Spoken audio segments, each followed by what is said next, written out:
ہم معاشرے کے حوالے سے آج بات کرنے والے ہیں. بڑا امپورٹنٹ ٹاپک ہے. ہم ہمیشہ ہر چیز کا ایک معاشرتی پہلو ڈھونڈتے ہیں اور اس پہ بات بھی کرتے ہیں, لیکن یہ معاشرہ جسے ہم کہتے ہیں, اسلامی تعلیمات کی روشنی میں اگر بات کی جائے کہ کانسیپٹ کیا ہے ریلیجن میں اس کا؟ جی بسم اللہ الرحمن الرحیم. انسان اور حیوان میں بنیادی فرق معاشرے کا ہے. ایک منطق جو سبجیکٹ ہے اس میں انسان کو بھی حیوان ناطق کہا جاتا ہے, یعنی کہ حیوان ہے, بس یہ بولنے والا حیوان ہے. حیوان اور انسان اس میں فرق کیا ہے؟ اور میں نے کہا کہ معاشرتی فرق ہے, اور وہ کیسے واضح ہوگا؟ سبحان اللہ.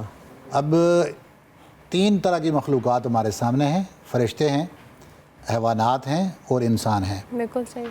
اللہ رب العزت نے فرشتے کو صرف عقل دی ہے. اللہ. اس کے پاس غصہ نہیں ہے, شہوات نفسانی نہیں ہے, صرف عقل ہے.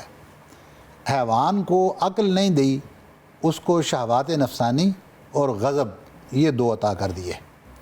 اور جو انسان ہے اس کو عقل بھی دی ہے, اس کو خواہشات نفسانی بھی اس میں رکھی ہیں, اور اس میں غضب غصہ بھی رکھا ہے.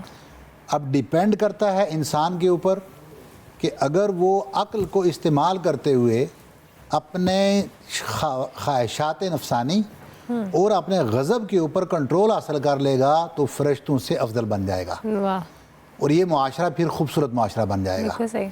اور اگر وہ شہوات نفسانی اور غضب اس کا عقل کے اوپر حاوی ہو گیا تو ایسا انسان گر کر حیوان سے بدتر ہو جائے گا. یہ اسلام کا اصول ہے کہ جو بھی انسان جب عقل سے پیدل ہوتا ہے, شریعت کے اصولوں کو پامال کرتا ہے اور خواہشات نفسانی کے پیچھے چلتا ہے, تو وہ اس کو حیوان ہی نہیں کہا بل ہم اضل, وہ اس سے بھی بدتر ہو جاتا ہے. تو یہ ایک بنیادی طور پر جو معاشرتی انسان کے اندر یہ ڈیفرنس رکھا گیا, یہ مختلف جو انسانی ضروریات ہیں, طبعی ضروریات ہیں فطری طور پر, ان کو پورا کرنے کا ایک مشترکہ مفادات اور مشترکہ سوچ, اس کے تحت لوگ جمع ہوتے ہیں. تو یہ ایک سوسائٹی وجود میں آتی ہے. اب اسلام میں اس کا کانسیپٹ کہاں سے شروع ہوا؟ اسلام میں اسلامی سوسائٹی کا کانسیپٹ مدینہ شریف سے شروع ہوتا ہے, مدینہ المنورہ سے. اچھا, کیا کانسیپٹ تھا وہاں پر؟ مختلف رنگ, مختلف نسل, مختلف قبیلوں کے لوگوں کو ایک اخوت کے رشتے کے اندر پرو دیا گیا. گویا کہ اکائی ایک تھی اور ایک ہی رشتے کے ساتھ سب کو مضبوط کیا گیا. وہی اخوت کا رشتہ معاشی رشتہ بھی تھا, لیکن اس کے اندر اصل چیز معاشی نہیں بلکہ روحانی تھی.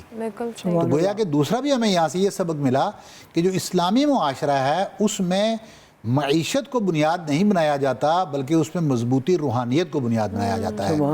اب اس کو اگر ہم آج کے دور میں امپلیمنٹ کرتے ہیں تو ہم مسلمان ہونے کی حیثیت سے جو بھی کام سر انجام دیتے ہیں وہ ہماری ضرورت ہے, لیکن ہم اپنی ضرورت پوری کرتے ہوئے اس سے اجر و ثواب بھی کما رہے ہوتے ہیں. مثال کے طور پر ہم کھانا کھاتے ہیں, کھانا میں اپنی ذات اور اپنی بقا کے لیے کھا رہا ہوں, لیکن وہی کھانا اگر میں رزق حلال کما کر جائز طریقے سے اپنی اللہ کی عبادت کے لیے اپنے جسم کو قائم رکھنے کے لیے کھانا کھاؤں گا تو باعث اجر و ثواب بن جائے گا, اور میں اس کو سنت کے تابع کر کے اگر کروں گا. اسی طرح علی حاضر قیاس علم کو لے لیں کہ ایک معلم, ایک پروفیسر تعلیم دے رہا ہے, اگر اس کی تعلیم جو اس نے ایک پے کے اگینسٹ کرنی ہے, اگر پوری دیانتداری کے ساتھ اور اخلاقیات سکھانے کی کوشش کرے گا تو کیا ہوگا کہ اس کو بھی اجر و ثواب ملے گا. تو گویا کہ ہماری جو اسلامی سوسائٹی ہے اس کے اندر فائنانس اور معیشت اس کو ترجیح نہیں دی گئی ہے, بلکہ اس میں ترجیح روحانیت کو ہے.